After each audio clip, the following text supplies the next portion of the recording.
দেখুন সবাই হাসছে। আপনি বিশ্ব ভ্রাতৃত্বে বাধা সৃষ্টি করছেন। আমার আরো একটি ভুল ধারণা দূর করে দিন। যদি আমি আপনার প্রশ্নের উত্তর দেই তো ডাক্তার সাহেবকে আমার সালাম আলাইকুম। মনোজ কেদার আমার নাম, আমি চাকরি করি। মোন্তাকুদ্দিন শেখ নামে আমার এক বন্ধু, সে আমাকে এখানে নিয়ে এসছে। তো আমি এটা জানতে চাই যে হিন্দু মুসলমান, যেমন আমি বুদ্ধিস্ট, যেমন শিখ খ্রিস্টান, কেননা আমরা এক হয়ে যাই? কারণ আমি মানবতার সবচেয়ে বড় ধর্ম জানি।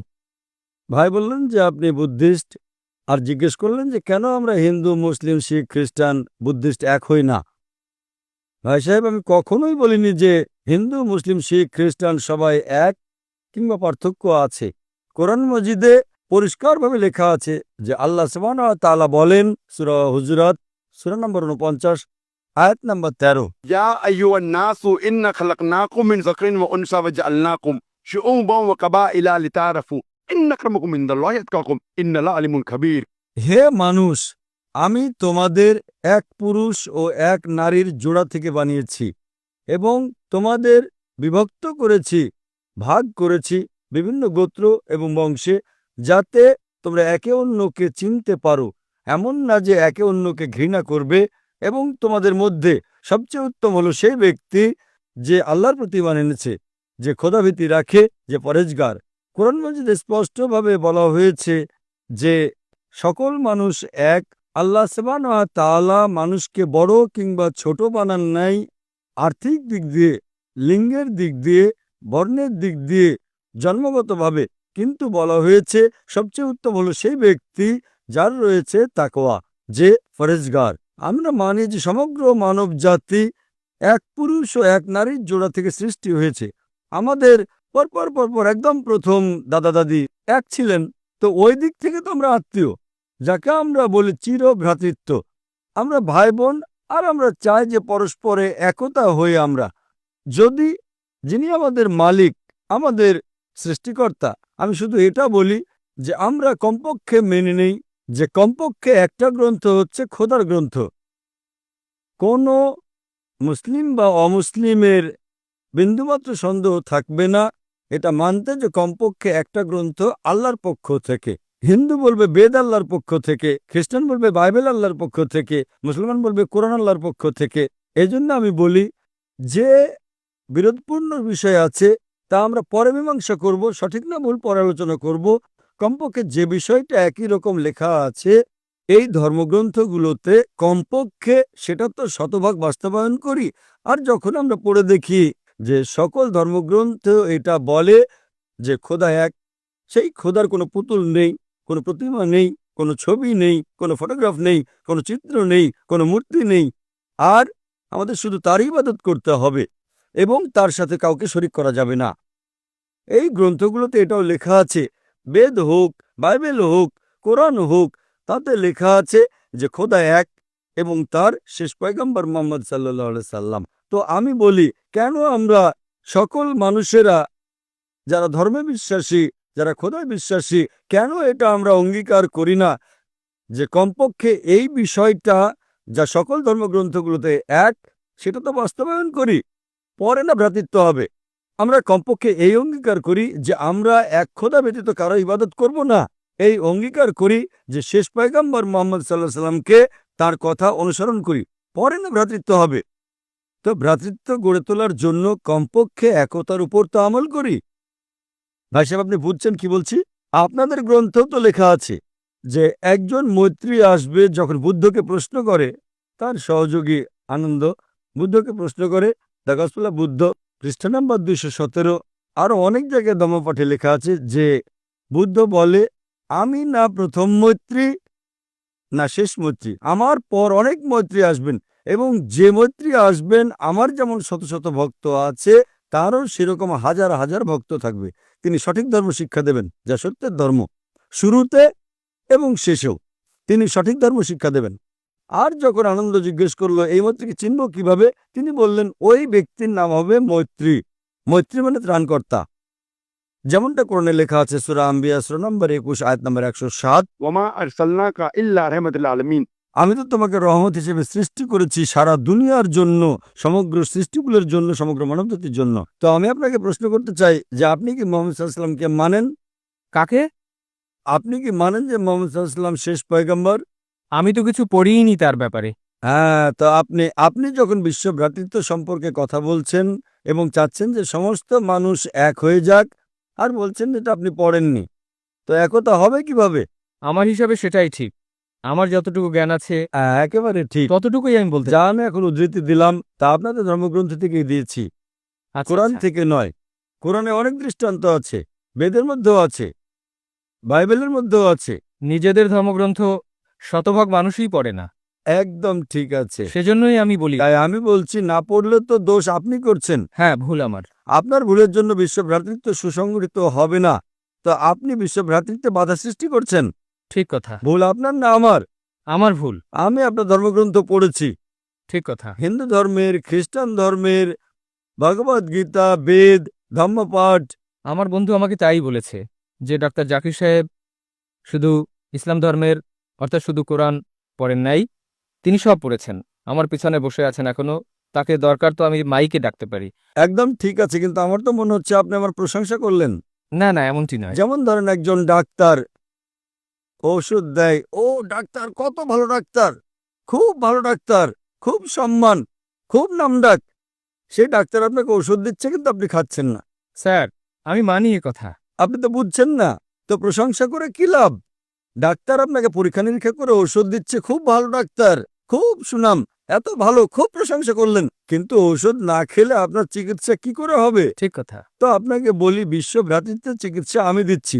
আপনি মানেন যে খোদা এক এবং সেই খোদা ছাড়া কোনো মাবুদ নেই, তাকে ছাড়া আর কারো ইবাদত করা যাবে না, এবং মানেন যে শেষ পয়গম্বর মোহাম্মদ সাল্লাল্লাহু আলাইহি সাল্লাম। তো এটাই চিকিৎসার শুরু আপনার। আপনি তো চান আপনার চিকিৎসা এবং বাকি মানুষের চিকিৎসা হোক। আমার আরও একটি ভুল ধারণা দূর করে দিন। হ্যাঁ, ইনশাল্লাহ, একটা নয় দুটো দূর করে দেবো। 18 বছর আগে জি হ্যাঁ। যখন দ্বন্দ্ব হয়েছিল হিন্দু মুসলিম, আচ্ছা, এমন কেন হলো? হিন্দু মুসলমান দ্বন্দ্ব কেন হয়? একদম। হিন্দু খ্রিস্টান বা শিখ মুসলিম এমনটা কেন হয় না? যদি আমি আপনার প্রশ্নের উত্তর দেই তো তাহলে আমার জানা থাকবে। জানা থাকবে, কিন্তু আমার উপদেশ তো আপনি অনুসরণ করবেন নাকি ফিরে গিয়ে আবার ওষুধ ফেলে দেবেন? না না, অনুসরণ করব।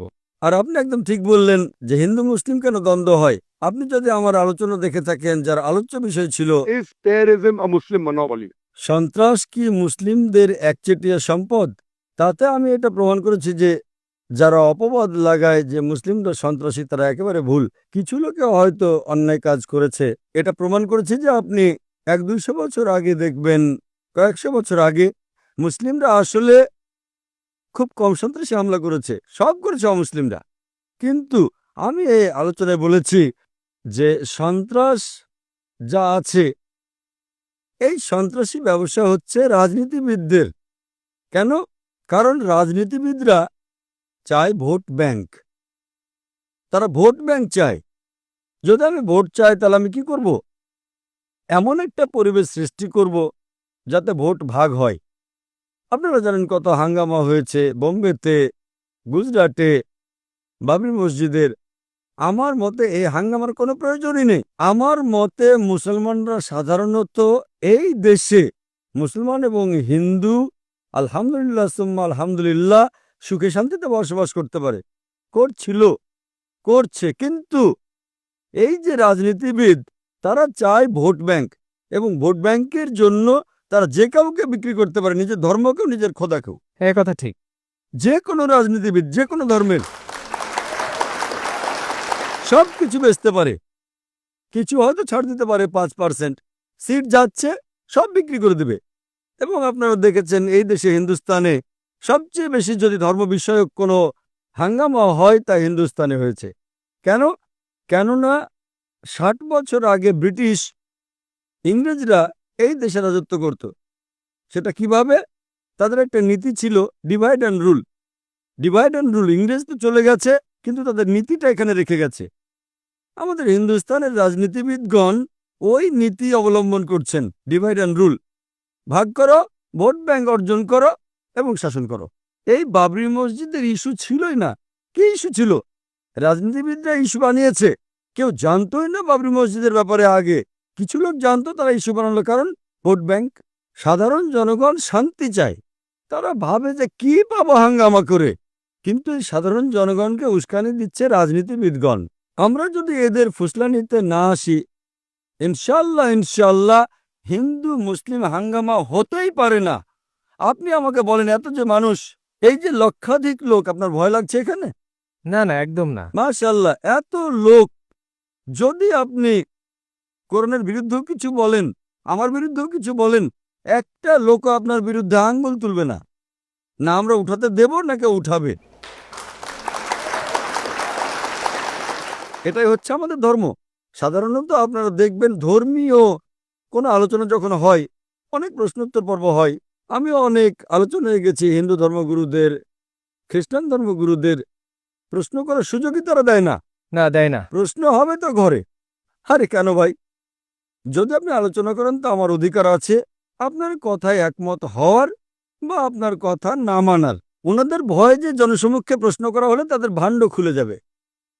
এটা আমারও জানা আছে যে প্রশ্নোত্তর পর্ব হলে আমারও ভাণ্ড খুলে যাবে, কিন্তু আমার ভাণ্ড পরিষ্কার। إن الدين عند الله الإسلام. আমাদের ভাণ্ড পরিষ্কার। শুধু এই ধর্ম, আল্লাহ তাআলা বলেন সূরা আলে ইমরান সূরা নম্বর 3 আয়াত নম্বর 19, إن الدين عند الله الإسلام. শুধু সেই ধর্ম যা আল্লাহ তাআলার কাছে গ্রহণযোগ্য, তা হচ্ছে খোদার ইচ্ছা অনুযায়ী তুমি চলো। এবং যতই আপনি প্রশ্ন করবেন ততই আপনার বিশ্বাস বাড়বে যে এটা সত্য ধর্ম। আমরা যদি অঙ্গীকার করি যে রাজনীতিবিদরা যে উস্কানি দেয় সেই উস্কানিতে আমরা আসবো না, ইনশাল্লাহ শান্তি থাকবে। চাই হিন্দু মুসলিমদের কথা মানুক বা না মানুক, মুসলিমরা হিন্দুদের কথা মানুক বা না মানুক, ইসলামে কখনো বাধ্যবাধকতা নেই। কোরআনে স্পষ্টভাবে লেখা আছে সূরা আনাম সূরা নম্বর 6 আয়াত নম্বর 108 যে তুমি তাদেরকে গালি দিও না যারা আল্লাহ ব্যতীত অন্য কারো ইবাদত করে, তা না হলে অজ্ঞতাবশত তারাও আল্লাহকে গালি দেবে। আমাদের অন্য ধর্মের যে মাবুদ, তাদের গালি দেওয়ার অধিকার কারো নেই। আমরা শুধু বোঝাতে পারি। তা আমার মতে এই দাঙ্গা ফ্যাসাদ এর অধিকাংশ মানে 99 ভাগ আমার মতে করে রাজনীতিবিদরা। সেটা আমেরিকা হোক বা ইউকেতে হোক অথবা ইন্ডিয়ায় হোক, যদি আমরা তাদের ফুসলানিতে না আসি, এমন রাজনীতিবিদ তৈরি হবে, আমরা এমন একটা পরিবেশ তৈরি করব, সত্যের জন্য ভোট দেখ বা না দেখ ইনশাআল্লাহ সুখ থাকবে এবং শান্তি থাকবে, আর আমরা একে অন্যের সাথে সদ্ব্যবহার করতে পারবো। আশা করি উত্তরটা পেয়েছেন। ধন্যবাদ।